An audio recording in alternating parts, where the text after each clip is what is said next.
और आइए पहले क्लास कर लेते हैं, फिर बात कर लेंगे। 20वीं शताब्दी के आरंभ में पंजाब और हिमालय की सुरम्य घाटियों में पनपी एक उन्नत शैली के चित्र प्राप्त हुए थे, जिसे पहाड़ी चित्रकला कहा गया।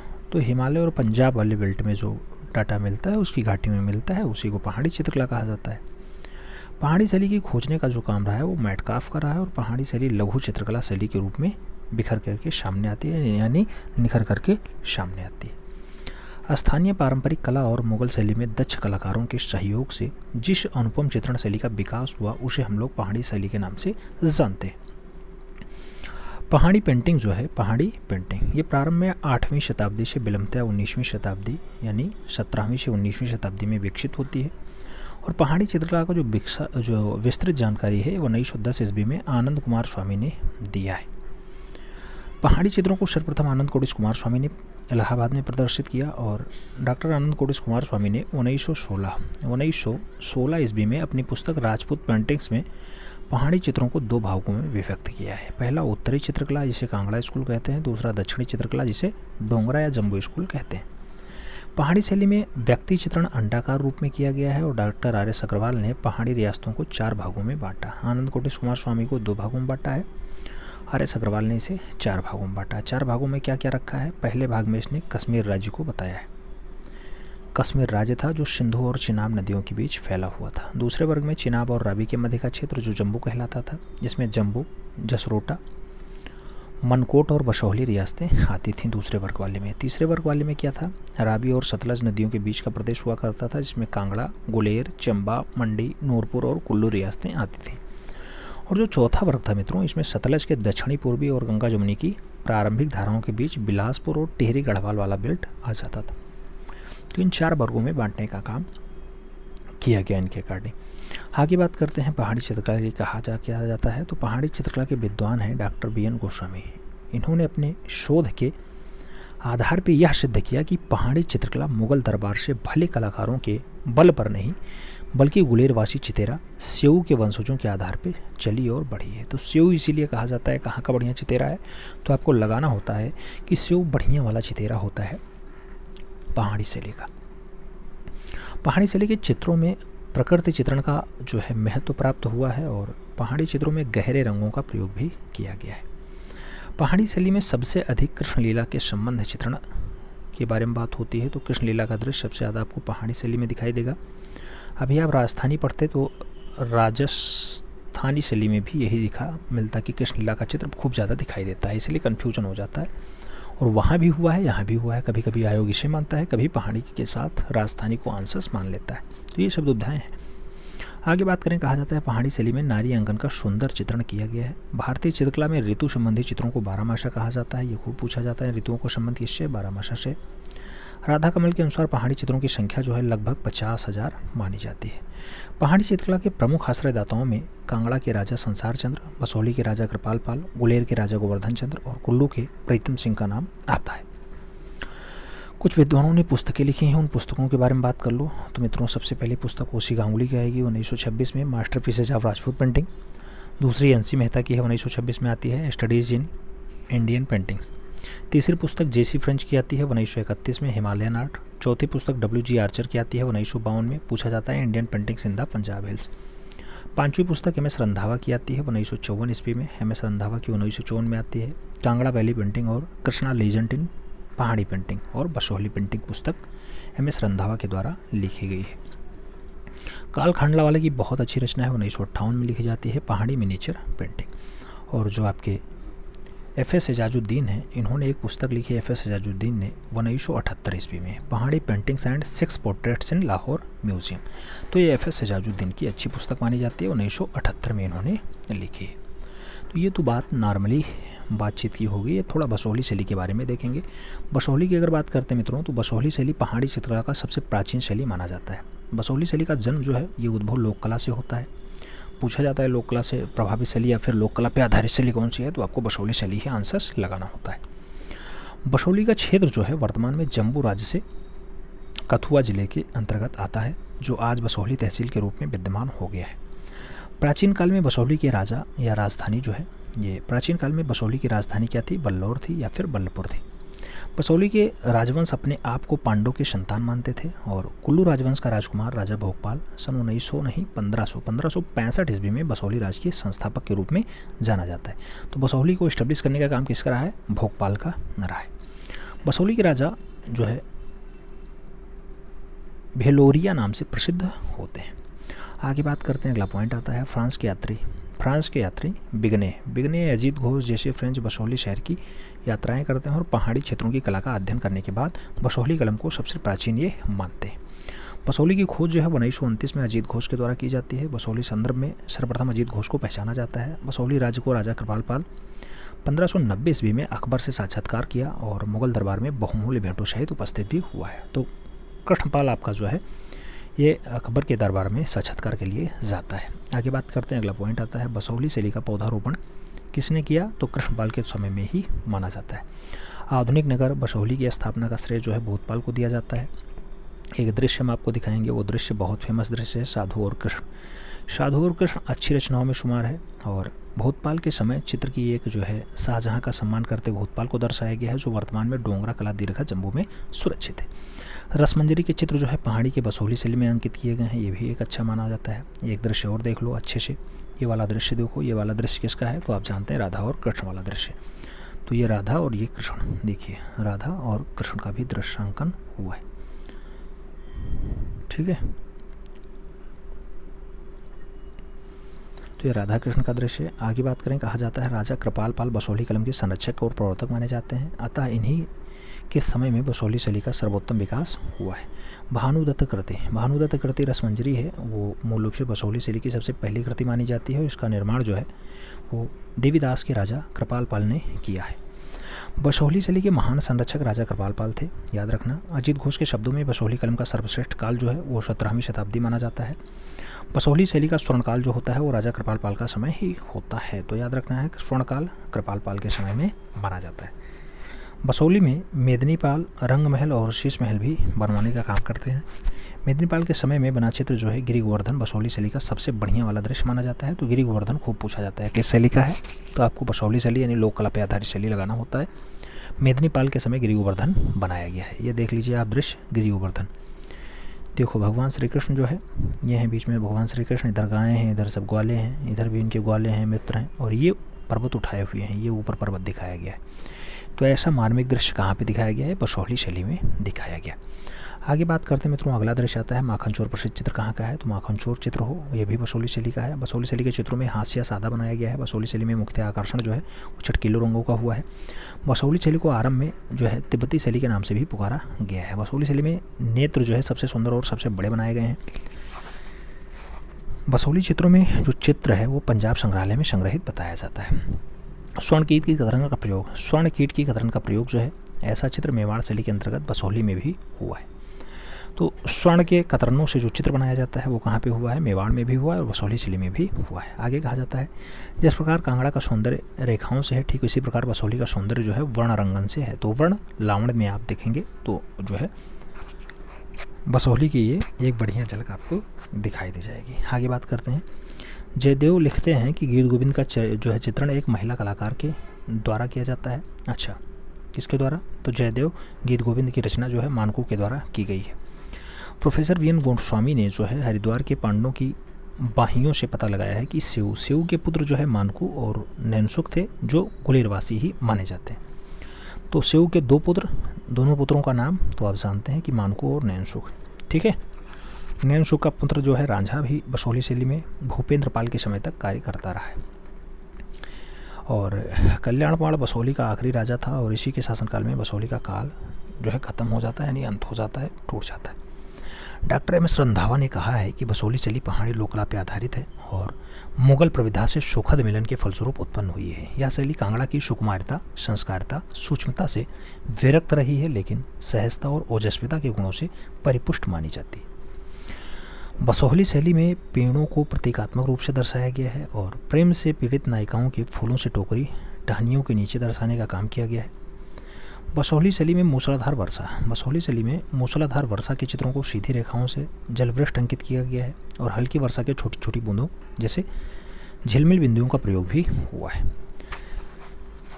बसोहली शैली के हाशिए प्रायः जो है गहरे लाल रंग के हैं या कभी कभी गेंद जैसे पीले रंगों में अंकित किए गए हैं, और लाल हाशिए पर सफ़ेद रंग से टकरी लिपि में भी लेख आपको देखने को मिल जाएगा बसोहली शैली में। बसोहली रेखाओं में गति, ओज, उन्मुक्ता आदि को आप देख पाएंगे।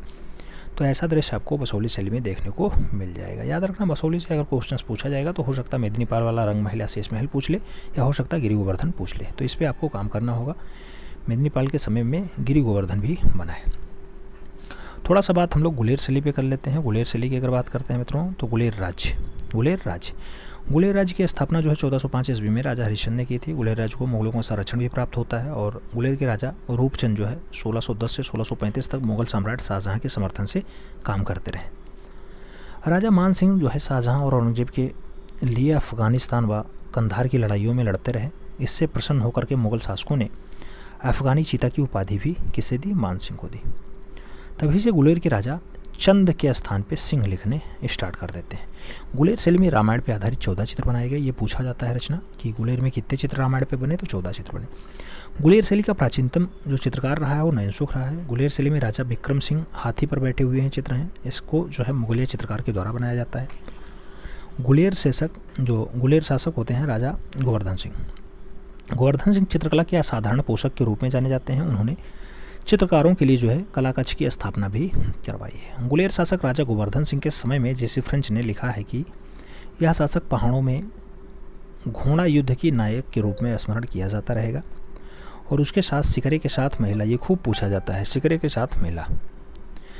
साथ महिला जो है गुलेर शैली का प्रसिद्ध चित्र माना जाता है। आगे बात करें, गुलेर शैली जो है या गुलेर शासक गोवर्धन चंद्र की दीवार लांघ करके नायिका का अपहरण करते हुए गुलेर शैली में चित्रित किया गया है।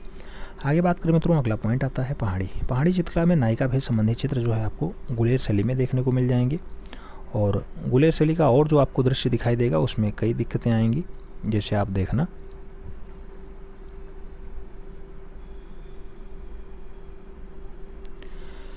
कि गुलेर शैली का चरमोत्कर्ष, तो ये गोवर्धन सिंह के समय गुलेर शैली आगे बढ़ती है। गुलेर शैली वही जहाँ पे नैनसुख अच्छा चित्रकार होता है, यानी कलाकार होता है। गोवर्धन चंद्र अपने बेटे प्रकाश चंद्र के साथ हुक्का पीते हुए, ऐसा दृश्य जो है 1850 में गुलेर शैली में ही चित्रित किया गया है।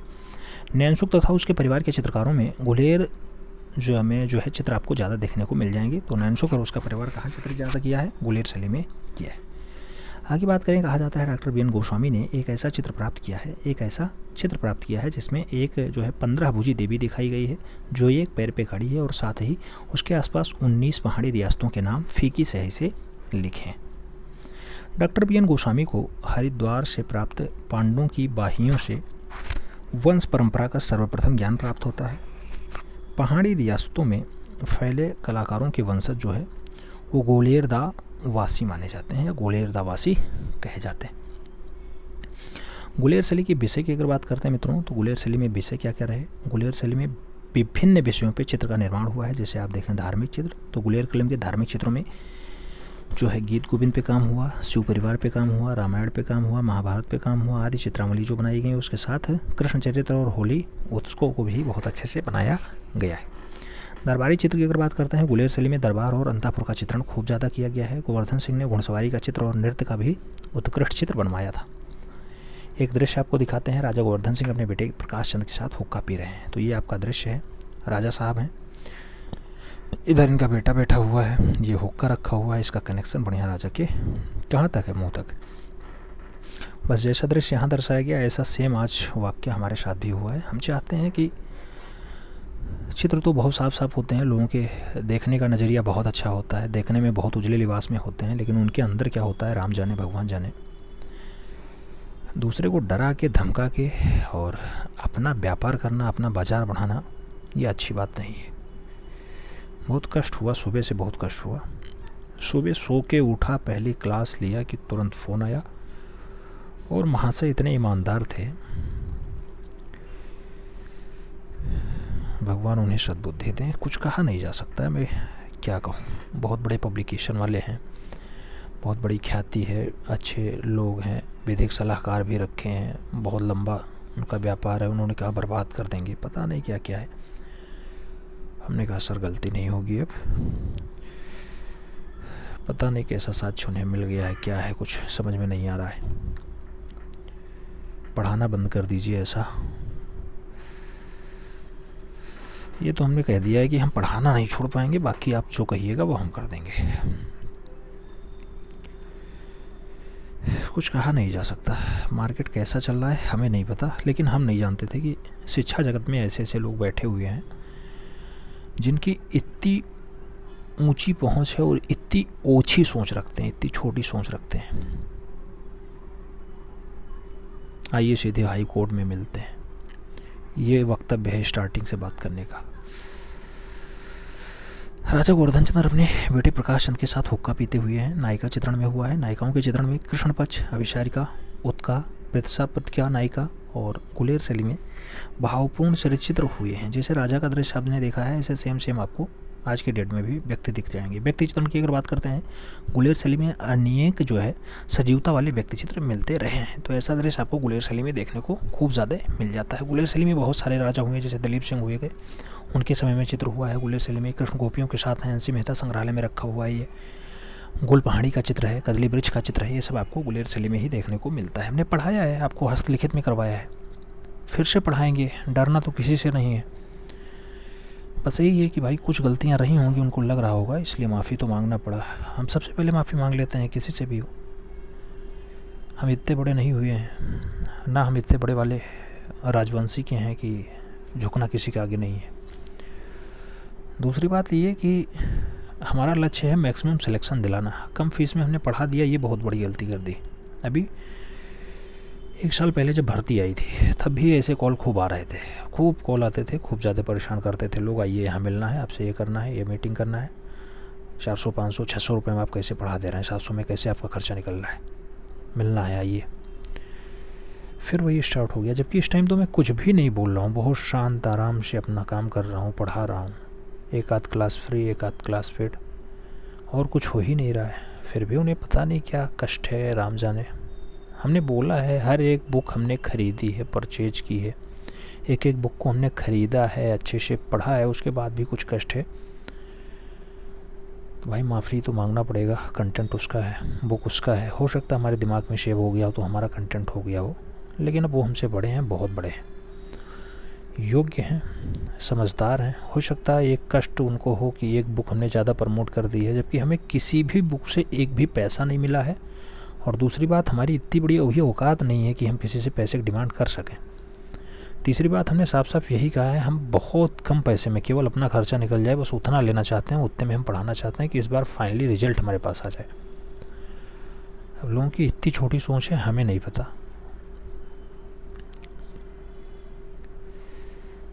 फ़िलहाल काम है, देखा जाएगा, लेकिन माफ़ी मांगना अच्छी बात है। अगर व्यवहार अच्छे से रखना है, जीवन में आगे बढ़ना है, तो माफ़ी तो मांगना ही पड़ेगा। चलिए ठीक है, अभी मिलते हैं मित्रों नेक्स्ट वन में। तब तक के लिए दिल से सैल्यूट, जय हिंद। आप सभी को, हाँ, आप सभी को बाबा साहब भीमराव अम्बेडकर की आज जन्म जयंती है, उसकी बहुत बहुत शुभकामनाएँ। और आप सभी जीवन में खूब आगे बढ़ें और समाज को जोड़ने का काम करें मित्रों। कभी किसी के आगे सलामी नहीं ठोकना है। एक बात ये, अगर आप अपने आप में हैं तो बहुत अच्छी बात है, सलामी ठोकेंगे उतने ज़्यादा डाउट हो जाता है, यही तो दिक्कत होती है, कष्टी। बात करते हैं कांगड़ा शैली की। तो ये ऐतिहासिक नगर कांगड़ा जो है, ये कहाँ पे है, तो हिमाचल प्रदेश में अवस्थित है। आज जो है हिमाचल प्रदेश का जन्म दिवस भी है, तो आप सभी को हिमाचल प्रदेश का जन्म दिवस की भी बहुत बहुत शुभकामनाएं। आज की डेट में ही हिमाचल प्रदेश पनपा है, यानी जन्म लिया है। कांगड़ा पहले जो है नगरकोट के नाम से जाना जाता था। ये पूछा जाता है नगरकोट किसका उपनाम होता है, तो इस पर आपको स्टार लगा लेना है कि कांगड़ा को ही कहा जाता है।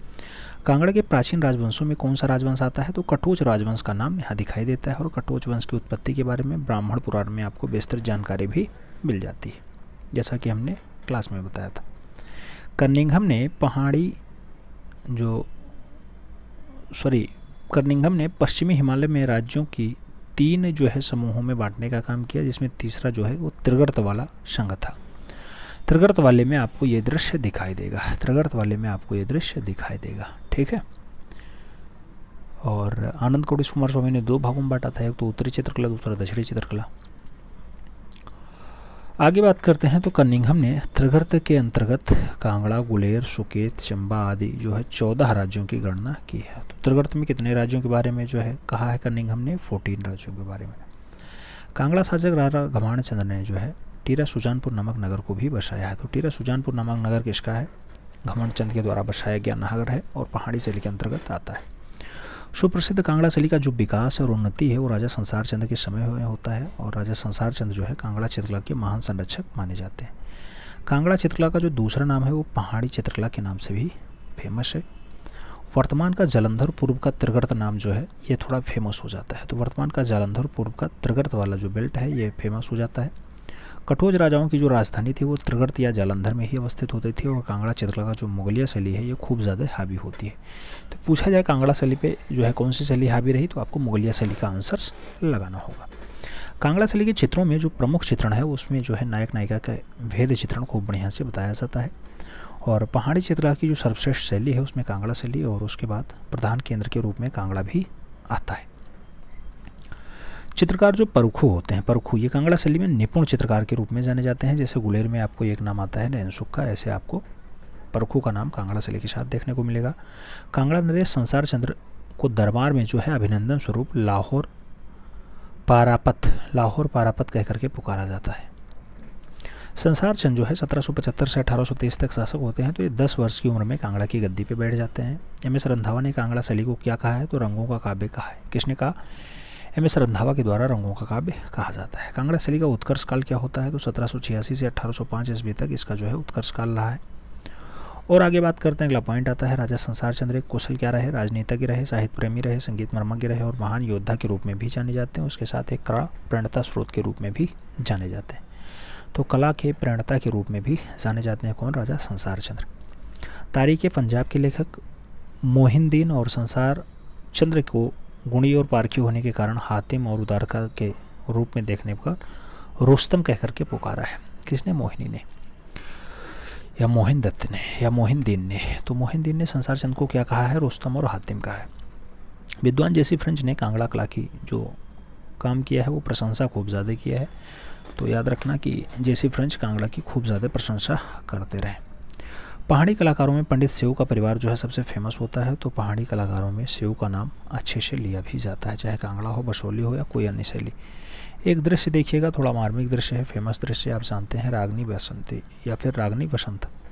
तो रागनी बसंती की ये रचना बहुत फेमस रचना है और आपसे पूछा जाता है कि किस काल का है, तो ये कांगड़ा शैली का होता है। पहाड़ी कला का सर्वश्रेष्ठ चित्रकारी कांगड़ा की गीत गोविंद में ही आपको देखने को मिल जाती है। तो गीत गोविंद की चित्रावली कहाँ की है, तो आपको कांगड़ा वाले में लगाना होगा। आगे कांगड़ा को या कांगड़ा शैली को क्या कहा जाता है, तो रंगीन रेखा चित्रों की कला कहा जाता है। रंगीन रेखा चित्रों की कला। कृष्ण उपासक राजा संसार चंद्र जो है कांगड़ा शैली के सबसे अधिक कला प्रेमी राजा होते हैं और राजा संसार चंद्र के कला प्रेम की चर्चा जो है अंग्रेज यात्री मूरक्राफ्ट ने भी कर रखी है। कांगड़ा लघु चित्रों के जो विषय होते हैं उसमें कृष्ण लीला आता है, नायक नायिका आता है, नल दमयंती आता है, भागवत पुराण आता है, मेरहट आता है। तो ये सब दृश्य आपको देखने को मिलते हैं वो कांगड़ा लघु चित्रण में ही देखने को मिल जाते हैं। आगे बात करते हैं मित्रों, अगला पॉइंट आता है कलाविद। कलाविद आनंद कोटेश कुमार स्वामी के शब्दों में चीनी चित्रण में दृश्य चित्रण ने जो उपलब्धि प्राप्त की है वही कांगड़ा की कलम के प्रेम के अंकन में भी दिखाई देती है, ऐसा माना जाता है। प्रसिद्ध मसरूर मंदिर कहाँ पे है, तो ये कांगड़ा में ही पाया जाता है। ये क्वेश्चन हमने शुमार कर रखा है। कांगड़ा शैली के प्रमुख चित्रकारों में अगर बात करते हैं तो कुशन लाल, परखू, मनको और वासिया के साथ फुत्तू का नाम आता है कांगड़ा शैली के कलाकारों में। और कांगड़ा कलम के चित्रकारों में नायिका भेद को 3 प्रकार से माना गया है। एक तो स्वकीय, दूसरा परिक्रिया, तीसरा जो है सामान्य नारी। तो ऐसे 3 टाइप की जो है नायिकाओं के बारे में बताया गया कांगड़ा में। कांगड़ा शैली में नायिका को 8 अवस्थाएं मानी जाती हैं जो निम्नवत हैं। एक तो स्वाधीन पतिका होती है, दूसरा उथिका या फिर उत्कंठिका होती है, वासक सज्जिका होती है, तीसरा चौथा आपका अभिसंधिका होती है, 5वां आपका खंडिता होती है, 6वां आपका प्रेषिता पतिका होती है और 7वां आपका विप्रलब्धा होती है और 8वां जो आपका है वो अभिसारिका टाइप की नारी है। तो नायिका की कितनी अवस्थाएं? 8 अवस्थाएं मानी गई हैं। कहाँ पे? कांगड़ा शैली में ही मानी गई हैं। खंडिता नायिका का एक दृश्य हम आपको दिखाते हैं। खंडिता नायिका आप जानते हैं कि 5वां दृश्य होता है, ये आपका खंडिता नायिका का दृश्य है। किस क्रम पे आता है? ये 5वें क्रम पे आता है, याद रखना। और आगे बात करते हैं कांगड़ा शैली में और क्या आता है मित्रों। कांगड़ा शैली की अगर बात करते हैं तो कांगड़ा शैली के चित्र जो है ये लघु आकार के बनाए गए हैं और चित्रों में बारीक कारीगरी, स्वच्छता और मीन के समान जो है चमकदार रंगों को बनाया गया है। कागज़ के लिए कांगड़ा शैली में सियालकोटी का कागज खूब ज़्यादा प्रयोग किया गया है। और कांगड़ा में अधिकांश चित्रों की अगर बात करते हैं तो एक चश्म के चेहरे आपको दिखाई दे जाते हैं। कांगड़ा शैली के चित्रों में जो दृष्टिक है या परिक्षेप है वो आपको नहीं दिखाई देता है। चित्रकार ने अपने आलेखन और चित्र योजना को कल्पना के आधार पर बनाने का काम किया है। अजंता की कला के समान कांगड़ा की कला भी विशेष रूप से रेखा की कला मानी जाती है। और 1929 ईस्वी में, कब 1929 में जब जे.सी. फ्रेंच ने कांगड़ा का भ्रमण किया तो उन्होंने कांगड़ा के 4 चित्रकारों की बात की, नंदू, हजारी, गुलाब राम और जो है लक्ष्मण की चित्रकारी। तो इनके व्यवसाय में देखने को मिलता है, जे.सी. फ्रेंच ने बताया है कि ये 4 लोग वहाँ पे चित्रकारी करते थे, नंदू, हाजरी या फिर हजारी, गुलाब राम और लक्ष्मण। आगे बात करें तो 1805 ईस्वी में कांगड़ा में भूकंप आया और जिससे कलाकारों के जीवन में अलंकृतियाँ जो हैं बहुत ज़्यादा हानि पहुँचाई और इस प्रकार कांगड़ा कला जो है समाप्त होती बताई जाती है। तो 1805 में कांगड़ा ख़त्म हो जाती है। आप जानते हैं आपकी जो पहाड़ी शैली है ये 1700 से स्टार्ट होती है और 1900 ईस्वी तक चलती है। तो इसके बीच की जो कलाएँ शैलियाँ हैं वो आपकी पहाड़ी शैली के अंतर्गत आती हैं जो पहाड़ी राज्यों में पाई जाती हैं। और एक पहाड़ी शैली का नाम देख लेते हैं, चंबा शैली। चंबा शैली की अगर बात करते हैं तो चंबा भी हिमाचल प्रदेश के अंतर्गत ही आता है और राजा साहिल वर्मन की पुत्री चंबावती के नाम पे इस नगर का नाम चंपापुरी रखा गया जो कालांतर में चंबा के नाम से जाना जाता है। चंबा की घाटी को कला की घाटी कहा जाता है और चंबा शैली को आरंभ जो है उदय सिंह के समय माना जाता है। उदय सिंह 1690 से 1720 तक शासन करते हैं। चंबा कलम का उदय जो है 17वीं शताब्दी के मध्य माना गया है और उम्मेद सिंह है ये चंबा के रंग महल का निर्माण करवाए और जो है रंग महल में चित्र बनवाने की परंपरा भी उदय सिंह के द्वारा ही शुरू कराई जाती है। चंबा नरेश राज सिंह का समय जो है निक्का और चित्रकार गुलेर में चंबा में आकर के बस जाते हैं। तो चंबा में निक्का और जो है गुलेर बहुत अच्छे कलाकार होते हैं। जो आपका निक्का है ये निक्का गुलेर शैली का बढ़िया कलाकार है जहाँ का नयन सुख है, ठीक है। तो वहाँ से आके कहाँ बस जाता है, चंबा वाले बेल्ट में बस जाता है। चंबा शैली के चित्रकारों की अगर बात करते हैं तो लहरू का नाम है, निक्का का नाम है, दुर्गा का नाम है और तारा सिंह का नाम आता है। तो ये 4-5 कलाकार आपके चंबा शैली के आ जाते हैं। Doctor Jagdish Mittal, doctor Hermann Goetz और कार्ल खांडलावाला के चित्रों पर अगर बात करते हैं तो इस पर खूब ज़्यादा शोध भी किया गया है। और प्रसिद्ध कलाविद डॉक्टर एम.एस. रंधावा ने चंबा चित्रों पर एक जो है समीक्षात्मक पुस्तक लिख करके चंबा चित्रकला और उनके कलाकारों को प्रणताओं में उजागर करने का काम भी किया है। चंबा के चित्र, रुमाल, रंगमहल के दरवाजे और अन्य सामग्रियों को भूरी भूरी प्रशंसा और उसके साथ संग्रहालय में भी संग्रहित करने का काम किया गया है। तो चंबा में खूब ज़्यादा दृश्य आपको देखने को मिलता है। एक दृश्य हम आपको दिखाते हैं। चंबा में राजा राज सिंह अपनी रानी के साथ जो है बैठे हुए हैं। राजा राज सिंह अपनी रानी के साथ बैठे हुए हैं। ये दृश्य आपको कहाँ दिखाया जाता है, इधर रानियाँ, इधर जो है आपकी दासियाँ हैं, इधर दासियाँ हैं, ये रानी है, ये राजा हैं। कहाँ का है, आपको चंबा का लगाना होगा। चंबा वही हिमाचल प्रदेश वाला, ठीक है, चंपापुरी के नाम पे जिसका नाम पड़ता है चंबा। और बात कर लें चंबा में क्या क्या है, तो चंबा की अगर बात करते हैं मित्रों तो चंबा के चित्रों के विषय जो हैं वो प्रायः कृष्णलीला, प्रेम सागर, रामायण, महाभारत और दुर्गा पाठ से रहे हैं। भित्ति चित्रण में प्राचीन अवशेष चंबा के रंग महल में ही होते हैं जिसमें से आप दिल्ली के नरे जो है नेशनल म्यूजियम में स्थानांतरित कर दिया गया है। भोरी सिंह संग्रहालय की स्थापना जो है डीपीएच बोग में की गई है, डीपीएच बोग में की गई है। चंबा रुमालों के लिए प्रसिद्ध होता है और चंबा के चित्रकार मंगलू और दुर्गा के मकानों में भित्ति रचना का निर्माण भी होता है। अखंड चंडी महल का जो आधारशिला है राजा उमेश सिंह के समय में ही रखा जाता है। और चंबा की चित्रकला जो है ये लोक कला से पा करके जो है फली फूली और आगे बढ़ी है। लोक कला पे आधारित शैली एक और है आपकी बसोली शैली भी। तो चंबा भी लोक कला से प्रेरणा पा करके आगे बढ़ती है। चंबा शैली में रेखा लाल और काले रंग में बनाई गई हैं। तो ये पूछा जाता है चंबा शैली में रेखाएं कैसी हैं, तो लाल और काले रंग में बनाई गई है। ये तो बात चंबा शैली की होगी। चंबा शैली जो हिमाचल प्रदेश वाला है, साहिल वर्मन बना है। आगे बात कर लेते हैं थोड़ा सा कुल्लू के बारे में। कुल्लू शैली, और कुल्लू शैली के बात करते हैं तो कुल्लू शैली को सर्वप्रथम प्रकाश में लाने का जो श्रेय है वो जे.सी. फ्रेंच को है। और जे.सी. फ्रेंच ने सबसे पहले अपनी पुस्तक हिमालयन आर्ट में 1931 ईस्वी में कुल्लू कलम का उल्लेख किया है। कुल्लू का प्राचीन नाम जो है कुल्टा या फिर कुल्ट होता है। तो ये कुल्ट बहुत बार छपा हुआ है। कुल्ट पे आप विशेष ध्यान देना, इस पर डबल स्टार लगा लेना मित्रों, कई बार क्वेश्चंस आपको देखने को मिला है कुल्ट। राजा मान सिंह के राज्यकाल में जो बसोहली का चित्रकार था कुल्लू, वही आकर के कुल्लू में बस जाता है। और राधा कृष्ण कुंज में नामक चित्र जो है कुल्लू कलम का प्रारंभिक विकास को दर्शाने का काम करता है। तो राधा कृष्ण कुंज में है, ऐसा दृश्य कहाँ से मिलता है, तो आपको कुल्लू शैली आंसर्स लगाना होगा। राधा कृष्ण कुंज में है, ये आपका दृश्य है, देख लीजिए, एक साइड में राधा, एक साइड में कृष्ण, इधर राधा इधर कृष्ण, कहाँ का दृश्य है, कुल्लू का दृश्य माना जाता है। आगे बात करते हैं मित्रों, अगला पॉइंट आता है राजा जगत सिंह। राजा जगत सिंह वैष्णव संप्रदाय के अनुयायी थे और उन्होंने वैष्णव धर्म को कुल्लू में प्रोत्साहित करने का काम किया और रघुनाथ जी के द्वारा जो है प्रसिद्ध मंदिर का निर्माण भी करवाने का काम किया है। तो जगत सिंह ने कौन सा मंदिर बनवाया है? आप जानते हैं रघुनाथ जी का प्रसिद्ध मंदिर।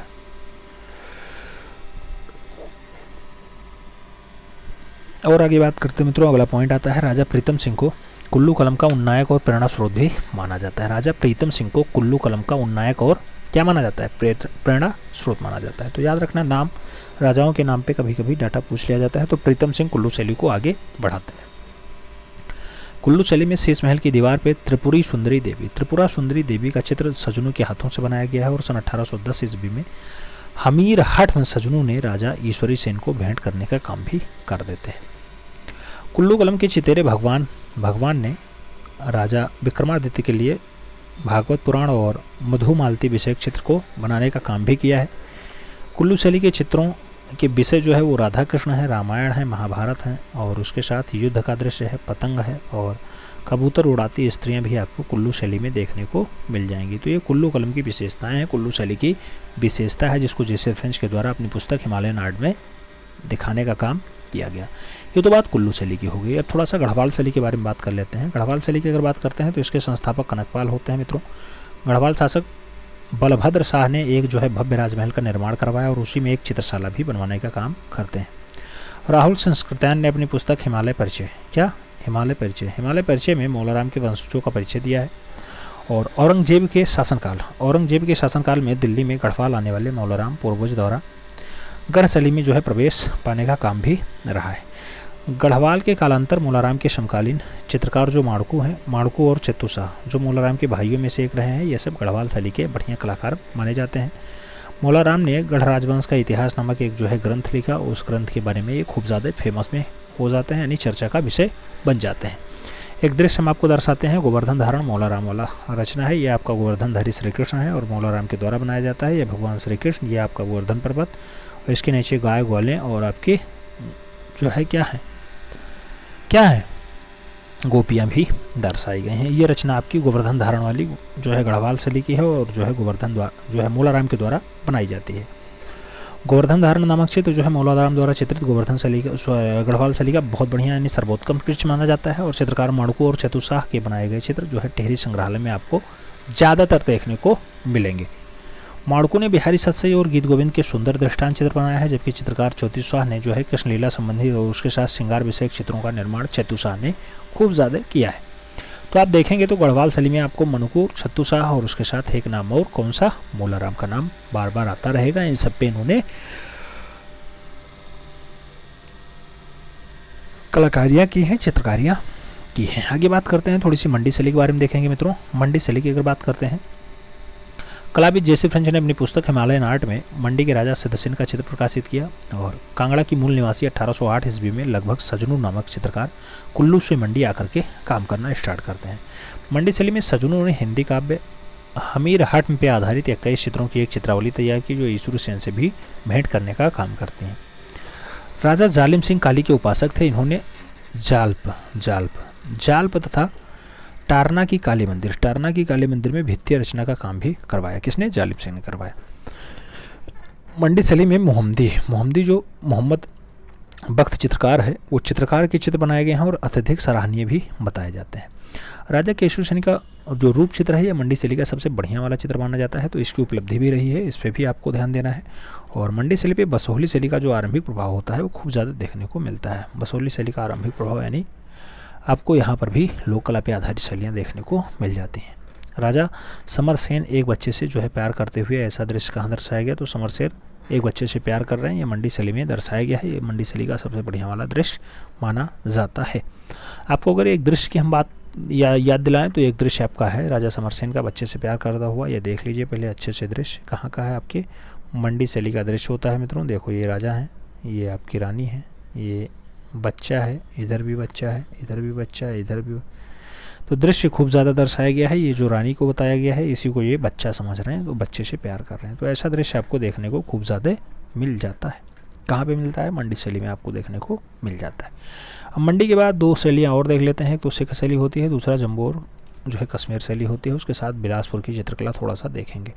जम्मू और कश्मीर शैली में जो सबसे ज़्यादा क्वेश्चन पूछा जाएगा, जम्मू किसके अंदर आता है, तो गुलेर राज्य से 100 मील उत्तर पश्चिम की ओर स्थित है आपका जम्मू। जम्मू के आरंभिक चित्र जो है बसोली शैली के बने हुए हैं और चित्रकार नैनसुख ने जम्मू दरबार में रह करके चित्र बनाए हैं, जो जम्मू शैली का बढ़िया वाला चित्र माना जाता है। जम्मू शैली के प्रमुख चित्रों की अगर बात करते हैं तो बिरहणी मृग के साथ राधा कृष्ण और जो है स्त्री भजन सुनाते हुए ऐसा दृश्य आपको जो देखने को मिलेगा वो आपके जम्मू शैली में ही देखने को मिलता है। जम्मू शैली पे सिखों का प्रभाव खूब ज़्यादा हावी होता है और जो है कश्मीर शैली के जन्म तथा विकास में हंसराज कलाकार ने अपना योगदान भी खूब अच्छे से दिया है। आगे बात करते हैं, अगला पॉइंट आता है 16वीं शताब्दी में लामा तारानाथ ने कश्मीर के हंसराज चित्रकार का उल्लेख भी किया है और जम्बू चित्रकला का स्वर्ण युग जो है राजा बलवंत सिंह के समय आता है। तो जम्बू चित्रकला में पूछा जाता है स्वर्ण युग किसके काल का रहा है, तो राजा बलवंत सिंह के समय में रहा है, याद रखना मित्रों, क्योंकि आपने सपना से जो है 148 फतेह करने का। अगला पॉइंट, कश्मीर शैली में सन जो है 1740 ईस्वी में चित्र कौन सा है, तो महाराजा गुलाब सिंह है।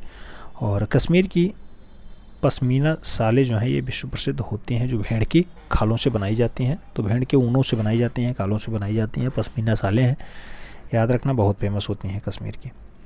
पुंछ की चित्रकला की अगर बात करते हैं मित्रों, पुंछ नगर भी जम्मू के जो सुदूर उत्तर पश्चिम में स्थित होता है और जो 1760 ईस्वी होता है, उसके पश्चात गुलेर शैली का एक चित्रकार पुंछ में आकर के बस भी जाता है। कहाँ से आता है, गुलेर से आता है। WG आर्चर महोदय के द्वारा प्रकाशित पुंछ शैली के चित्रों में 1750 से 81 ईस्वी के मध्य के होते हैं WG आर्चर के अकॉर्डिंग। और पुंछ चित्रों की विशेषता यह है कि महिला सेवकाओं और ऊंची टोपी पहनने वाले को दर्शाया गया है, जो मुस्लिम परंपरा के द्योतक माने जाते हैं। स्त्री आकृतियाँ जो है लंबी हैं, शरीर बदन वाली हैं, सिर गोल है और मस्तिष्क जो है ऊंचे हैं, पतली नाक है, नेत्र कमलाकार है और जो है चमक जो है ये ऐसा बनाए हुए हैं जैसे पुंछ शैली की विशेषता के बारे में बताया जा रहा है कि नेत्र कलमकार होता है, ऊंचे मस्तिष्क होते हैं, सिर गोल होते हैं, बदन आपका छरहरा होता है, आकृतियाँ जो है थोड़ी लंबी होती हैं। ऐसा दृश्य आपको देखने को मिल जाता है पुंछ शैली में, पुंछ चित्रकला में। आगे बात करते हैं सिख शैली के बारे में मित्रों। सिख शैली की अगर बात करते हैं तो 18वीं शताब्दी में पंजाब तथा कुछ पहाड़ी राज्यों में कांगड़ा शैली का जो समकालीन था उसी को सिख शैली के नाम से पुकारा गया। सिख शैली के मुख्य संरक्षक महाराजा रणजीत सिंह होते हैं, जो 1780 से 1823 तक शासन करते हैं।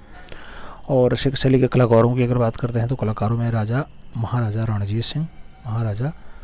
रणजीत सिंह सरदार और अन्य जो है सम्मानित लोग हैं, जिसमें गुरु नानक हो गए सिख के 10 धर्म गुरुओं और जो है 10वें गुरु गोविंद सिंह के चित्रों की बहुतायत आपको चित्रण देखने को मिल जाएगा सिख शैली में। एक दृश्य हम आपको दर्शाते हैं, गुरु गोविंद सिंह घोड़े पे सवार हैं, ऐसा दृश्य आपको देखने को मिलता है। ये सिख शैली का दृश्य मित्रों, देख लो, घोड़ा और आपका गुरु गोविंद सिंह। तो सिख शैली का बढ़िया रचना आपको मानी जाती है, गुरु गोविंद सिंह घोड़े पे सवार हैं। आगे बात करें, कहा जाता है सिख शैली में 1830 से 35 के बीच जो है जन्म सखी का चित्र कहाँ से आपको दिखाई देता है, सिख शैली से आपको दिखाई दे जाता है। सिख शैली के कलाकारों का जो चित्र होता है उसके विषय होते हैं, वो विषय जो है व्यक्ति चित्रण के रूप में जाने जाते हैं। और सिख शैली में जो पुरुष हैं उनके सिरों पर पगड़ी बांधे, कलिंग लगाए और हाथों में जो है अस्त्र शस्त्र लिए हुए रोबीले रूप में दर्शाने का काम किया जाता है, यानी रोब बहुत तगड़ा है ऐसा दृश्य दर्शाने का काम सिख शैली में हुआ है। अल्लाह बकस मल्लाराम, ये सिख शैली के बढ़िया चितेरे होते हैं। तो अल्लाह बकस और जो है मल्लाराम आपके कहाँ के चितेरे हैं, तो ये दोनों का नाम आपको सिख शैली के साथ जोड़ना पड़ेगा। आगे बात करेंगे मित्रों, अगला पॉइंट क्या आता है, तो अगला पॉइंट बिलासपुर की चित्रकला आती है। बिलासपुर की चित्रकला में क्या चित्रित है, तो याद रखना कि बिलासपुर कलम का इतिहास जो है राजा दीपचंद जो 1650 से 67 तक रहते हैं, उनका जो है आरंभिक काल होता है। और औरंगजेब कालीन कुछ मुगल चित्रकार अपनी पहाड़ी रियासतों से भाग करके अन्य रियासतों तक पहुँचे थे, तो उसमें जो है बिलासपुर कलम का विकास होता है, जो राज दीपक चंद के समय विकसित होता है। बिलासपुर शैली में राजा अमरचंद के समय सर्वाधिक उन्नति होती है, क्योंकि वह स्वयं एक कलाकार के रूप में जाने जाते हैं। राम दरबार चित्र जो है बिलासपुर चित्र शैली का जो है बढ़िया चित्र माना जाता है और राजा अमरचंद्र ने स्वयं को जो है चंवर के लिए चित्रित करने का काम भी किया है। तो इस टाइप से बिलासपुर की चित्रकला हो, सिख